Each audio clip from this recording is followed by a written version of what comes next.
Olha essa notícia aqui, pessoal. Olha isso. Com polarização política, 41% dos brasileiros querem deixar o país, diz a pesquisa Quaest. Incrível, né? Pesquisa realizada pela consultoria Quaest revela que 41% dos brasileiros cogitam a possibilidade de mudar para outro país devido à intensificação da polarização política no país, ante 29% em dezembro de 2021 e 37% em dezembro do ano passado. Sob o título O que esperar do Brasil, o estudo obtido pela CNN Brasil examina dados coletados até junho deste ano, destacando como a polarização afeta a família, empresa e o futuro do país, tá ligado? De acordo com o levantamento após as eleições do ano passado, os brasileiros saíram às urnas efetivamente polarizados e socialmente calcificados. O índice de polarização afetiva aumentou consideravelmente, refletindo o afeto dos eleitores em relação aos candidatos adversários, especificamente o presidente Lula e o ex-presidente Bolsonaro. Conforme a reportagem, o estudo destaca que 54% dos entrevistados conhecem alguém que rompeu relações devido a questões políticas. 25% se sentem mal por terem feito o mesmo. O estudo destaca ainda que 35% dos brasileiros preferem assistir os canais de TV alinhados com suas próprias opiniões, canais da internet, enquanto 32% reprovariam um casamento do filho com alguém que votou de maneira diferente. Olha só como o negócio é sério. A pesquisa da Quaest será discutida no programa WW, edição de domingo, exibido pela CNN amanhã, dia 1º, com a participação do CEO da Quaest, Felipe Nunes, e a professora de Ciência Política da USP, Elizabeth Bakashvesk. Olha, gente, isso é assim, eu poderia destacar para vocês, muito delicado o problema que o Brasil está enfrentando. 41% das pessoas dizem querer abandonar o país por causa de política. Do tipo, ó, eu saio do país se Bolsonaro for eleito. Eu saio do país se o Lula for eleito. Esse universo de gente que diz que pode sair do país, tanto é do Lula quanto dos bolsonaristas. Porque não aceitam que o outro ganhe. Não aceita, de jeito nenhum. E veja que 32% disseram que não aceitariam que o seu filho casasse com uma outra pessoa que tivesse votado no outro candidato.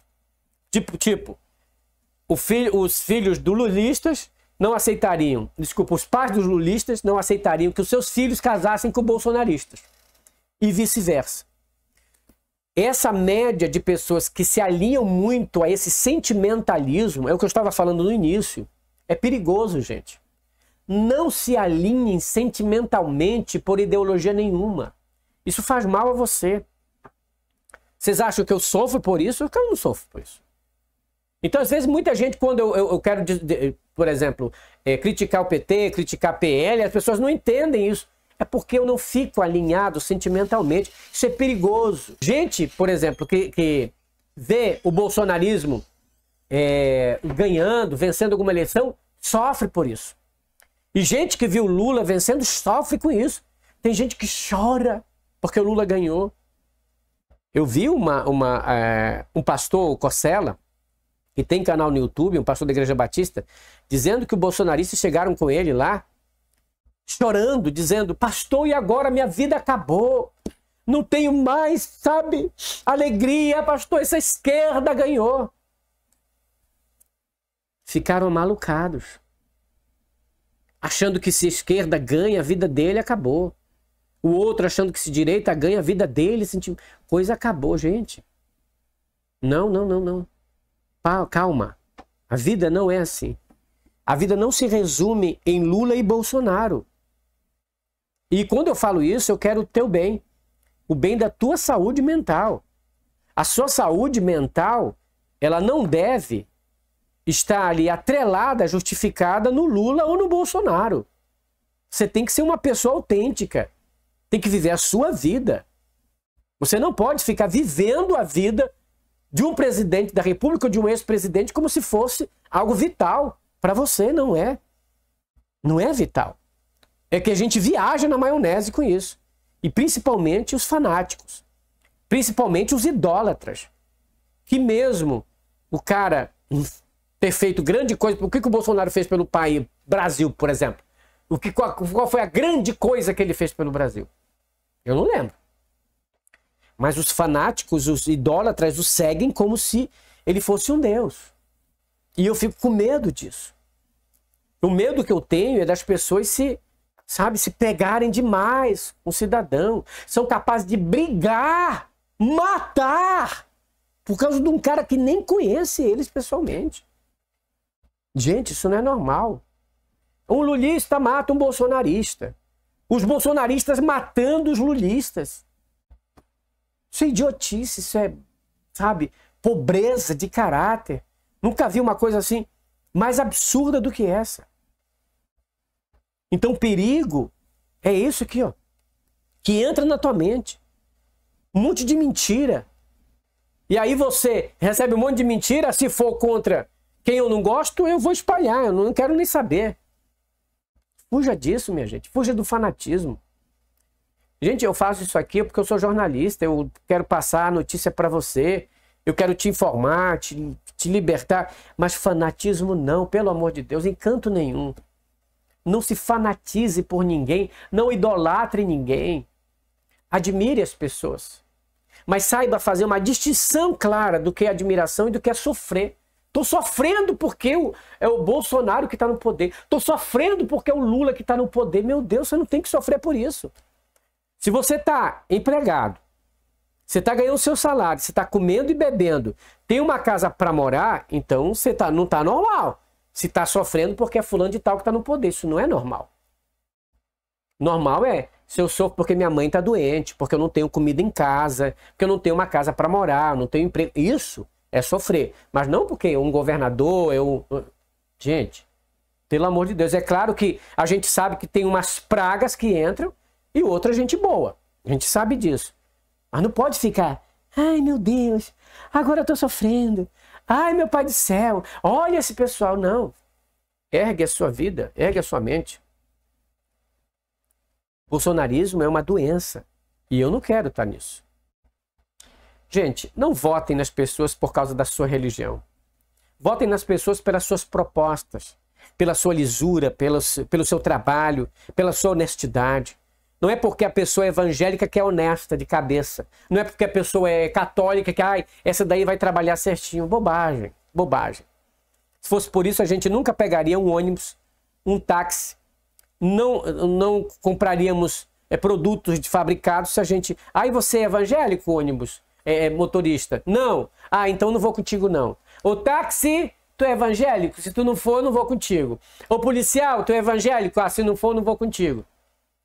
É a bobagem mais tremenda, mas que infelizmente a maioria das igrejas são influenciadas por isso. Pessoas que não têm estudo, influenciadas pelos pastores, os pastores influenciados pelos políticos, aí fazem aquele alarde todo para quê? Para no final das contas ter meios para ganhar as eleições, ter meios para continuar no poder. Para quê? Qual foi a grande transformação que a Damares fez na política? Qual foi a grande transformação que o Bolsonaro fez dizendo que era de Deus?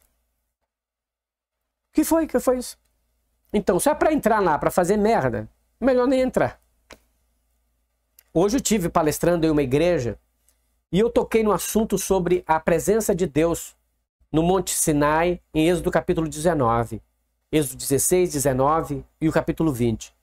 Quando se fala da presença do Criador, da presença estrondosa e também do bezerro de ouro, feito lá a partir do capítulo 30 e 32. Infelizmente, as pessoas estão com bezerro de ouro, andando para um lado e para o outro, seguindo, gritando, que estão se sentindo abandonadas, porque não tem uma fidelidade com Cristo, não tem uma vivência com Jesus. Então o cristianismo dela não representa nada. Ela não suporta um Deus invisível. Ela quer um Deus que ela possa ver. Nada. Mas está abrindo? Eu já vou terminar o canal. Ou eu uso ou não uso. Então, as pessoas estão pedindo bezerro de ouro. Faz, Arão, bezerro de ouro. Faz uma coisa que a gente enxergue, Arão.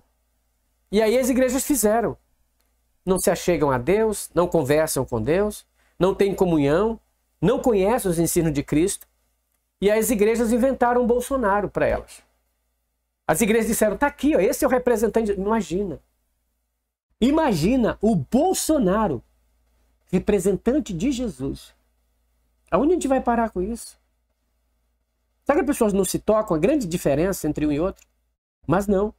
A igreja incutiu na mente, aí ele segue. É o bezerro de ouro dele. Esse aqui é o bezerro. Ó. Você não está vendo Jesus, está vendo esse aqui. Ó. Esse aqui que é de igreja. Aí as pessoas seguem. Pelo amor de Deus. É substituir Jesus por Satanás. Aí não dá. Mas fazer o quê? Nós estamos assim num beco sem saída. Em algo que eu vejo muito perigoso. Muito perigoso. E essa pesquisa da Quaest, ela veio falar isso. Esse perigo que é a polarização. O ódio entre um e outro. O ódio entre pessoas de esquerda e pessoas de direita. O ódio. Separação. Tem gente que nem fala mais um com o outro por causa disso. Por causa de político. E também no meio evangélico. Veja, eu conto isso aqui também, né? Tanto eu como o Moreno, nos posicionamos em nossos canais e não deu outra. Muitos ataques, principalmente no canal dele, que é um canal de plantações, né? Que a audiência, nós, dizia, não assiste mais o canal daqueles esquerdistas e tal, porque se posicionou, que é no canal Vitor tá na varanda. Então a situação pesa muito, porque as pessoas elas te identificam como inimigo. E esse é um grande problema do Brasil. Você não pode se posicionar a favor de um que é inimigo do outro. As igrejas, por exemplo, que eu palestro muito em igrejas, palestro muito em universidades, palestrava em escolas. Nossa, também as palestras minguaram bem pequena.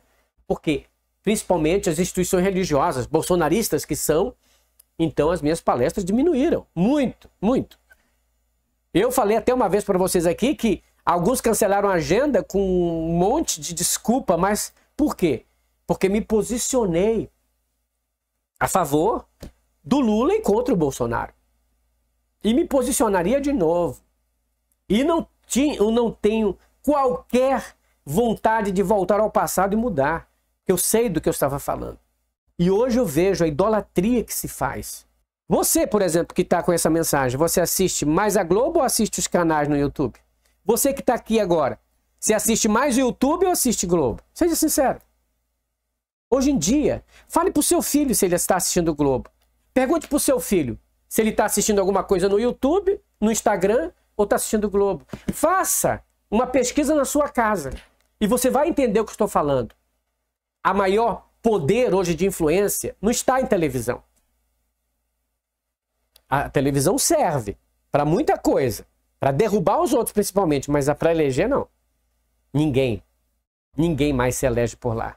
Principalmente depois do advento do celular. Porque fala uma coisa lá contra o candidato que ela quer, o WhatsApp vem e diz assim, tá tudo mentira. Aí eles acreditam no que o WhatsApp diz. Entende o poder disso? É isso. 3 anos passam rápidos. Cuidado. Dor de barriga não dói só uma vez. E isso eu falei e eu tô falando aqui para vocês também. Aí eu vou querer olhar só para aqueles que me fizeram mal e das costas porque me fizeram bem? Presta bem atenção. Quantos deputados e deputadas não seriam eleitos? Escuta o que eu vou falar. Se o PT não tivesse apoiado os youtubers de esquerda que queriam se candidatar. Eu nunca falei isso aqui, mas vou falar. Tinha um monte de candidatos do YouTube de esquerda que queriam se candidatar. Um monte. E de gente famosa que vocês conhecem. Mas o PT não moveu uma palha para eleger nenhum deles. E está acontecendo agora, pegando o peia lá. Tá entendendo o negócio? Mas enfim. Eles só aceitam crentes assim. Crente que é fiel a Jesus, que ensina Jesus Cristo, ensina Jesus, eles não querem. Eles querem crente que ensine o bolsonarismo. Que fale de arma, que fale de tortura, que espanque mulher, que queira gay morto. É esse tipo de evangélico que eles querem. O evangélico de verdade, seguidor de Jesus, esse eles desprezam. Desprezam Jesus.